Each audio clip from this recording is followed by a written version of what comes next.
The big day has arrived, and we have some last-minute moves. The moment the Cleveland Browns called time with the second overall pick, it seemed like the entire 2025 NFL Draft was holding its breath. The expectation? That Cleveland would do the obvious, select Travis Hunter, the electrifying phenom from Colorado who is not only a standout prospect waiting to happen, but a player scouts are calling a once-in-a-decade talent. But when the pick came, it didn't. Instead, the Browns did something different, something bold, something controversial, something that left every loyal Dawg Pound fan scratching their head or holding their breath. But first, be sure to hit that like button and comment below. What do you think of Andrew Berry's performance? I want to hear from you. The Cleveland Browns traded the pick, and not just any trade. This was a major coup with the Jacksonville Jaguars that shook up the draft board and perhaps the entire trajectory of the franchise. The second overall pick is gone. The chance to draft Hunter is gone. In return, Cleveland gets Jacksonville's fifth pick in this year's first round, a second rounder, number 36, a fourth rounder, number 126, and a 2026 first round pick. On the other hand, Jacksonville gets the second overall pick, Cleveland's fourth rounder, number 104, and a sixth rounder, number 200. That's the math. But this move isn't about numbers. It's about philosophy, the future, and faith. Let's pause here for a second. Because if you're a Browns fan, especially after enduring a 3-14 season, this stings. Badly. You've waited, endured, suffered through rebuilds, quarterback carousels, and endless maybe next year talk. Travis Hunter wasn't just a draft pick. He was hope, he was flash, he was identity, and just like that, the Browns walked away from it. But here's where it gets tricky, and maybe where it starts to make sense. GM Andrew Berry isn't playing checkers, he's playing chess. Yes, the immediate loss of a generational prospect is gut-wrenching. But Cleveland's front office isn't trying to just make a splash. They're trying to build a foundation, a sustainable one. One that doesn't hinge on a single star, no matter how bright. One that recognizes the roster's current reality, holes everywhere. Offensive line depth, thin. Receiving core, unproven. Defensive backfield, aging. This team needs bodies. It needs youth. It needs picks. And by the way, those picks? According to the Rich Hill trade chart, Cleveland technically won the trade by a margin of plus 136, roughly equivalent to an early second-round pick. That's significant value. But let's be real, the charts don't win games. Players do. And this is where the pressure flips back to Berry and the Browns front office. They must hit, not once, not twice, but consistently, with these picks.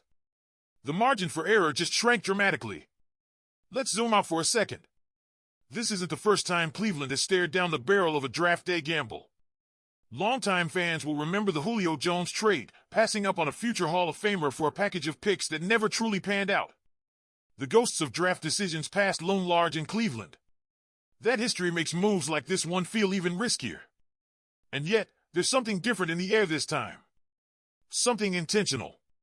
Something that says the Browns aren't chasing a quick fix anymore. They're going for structure. For process. For future flexibility. Adding a 2026 first-rounder does exactly that. It gives Berry options, leverage, and long-term assets in a league where windows close faster than a Cleveland winter. But here's the twist. This might not be the final move. Whispers are already circulating about another potential trade, this time with the Chicago Bears, who hold the 10th overall pick.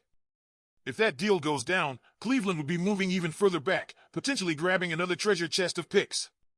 And at that point, you'd have to wonder, are the Browns eyeing a quarterback? Could they still nab a starter who can reshape the offense?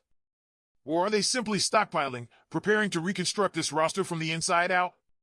What's clear is this: Andrew Berry is betting big on depth, development, and delayed gratification. He's betting that more picks equal more chances to find stars. He's betting that a deeper team wins more games than one with a single blue-chip centerpiece.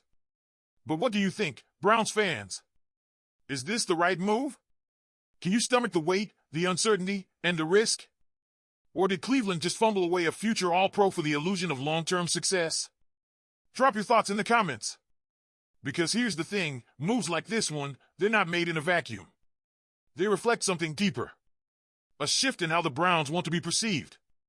Not as a team constantly playing catch-up or swinging for the fences in desperation, but as a franchise that finally understands the value of sustained growth, of building through the trenches, of accumulating capital and using it wisely. And if this rumored trade with the Chicago Bears actually happens, dropping the Browns from number 5 to number 10, then it's not just a move. It's a philosophy in motion. Now imagine this scenario. Cleveland ends up at the 10th pick with all those extra selections from both Jacksonville and potentially Chicago. What do? They could go quarterback, sure.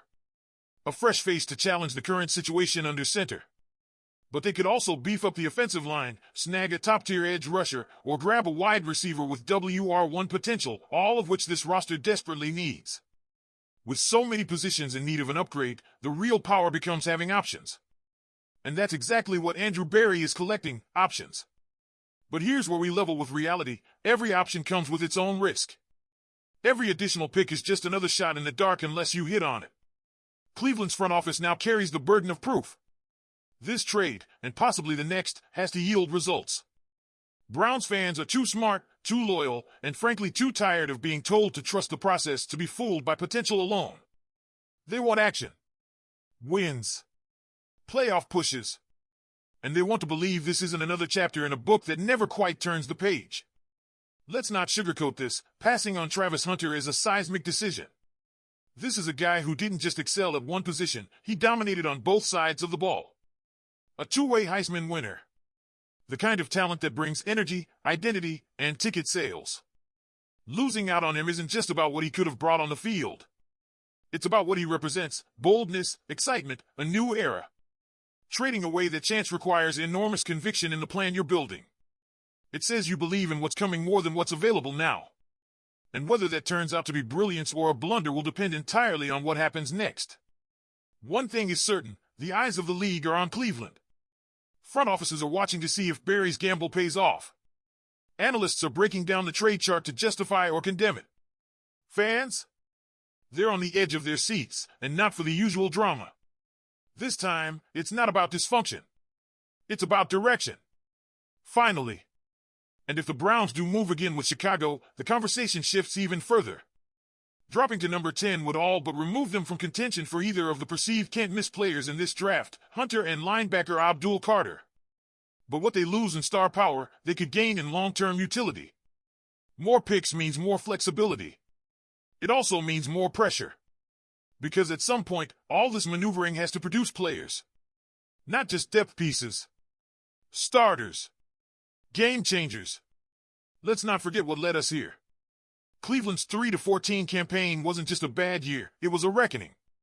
A bloated, aging roster that had overinvested in veterans, headlined by the costly and controversial Deshaun Watson acquisition, finally hit the wall. With no first-round picks in 3 years, the talent pipeline dried up. Cap space vanished.